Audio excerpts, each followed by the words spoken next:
we are going to understand the difference between the SMBs, mid-sized business and enterprises in India. So specifically இந்தியாவில் பார்த்தீங்க அப்படின்னாக்கா business அப்படிங்கிறது ஒரு 4 விதமாக categorize பண்ணியிருக்காங்க. So it starts with micro business and it goes to the small medium business and there is a mid size business ஒரு enterprise and there is an actual enterprise.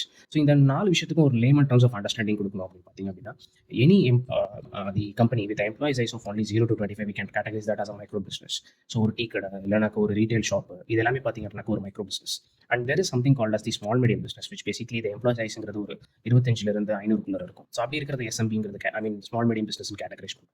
தென் வந்து பார்த்தீங்க அப்படின்னாக்கா the actual mid size business ஒரு enterprise and ramp அப்படிங்கிறது ஒரு 500 to 2000 அப்படின்னு categorise பண்ணும். இதில் வந்து நிறைய கம்பெனிஸ் இருக்குது that will quickly have around to. And enterprise அப்படிங்கிற ஆஸ்பெக்ட்ல வந்து பார்த்தீங்க அப்படின்னா which you already know என்டர்பிரைஸ்ல எவ்வளோ பிளேஸ் இருக்கிறாங்க அப்படிங்கிறது. So what basically gives them or how we basically we can categorize them அப்படிங்கிறத நம்ம வந்து குவிக்காக நம்ம எக்ஸ்ப்ளோர் பண்ண போகிறோம்.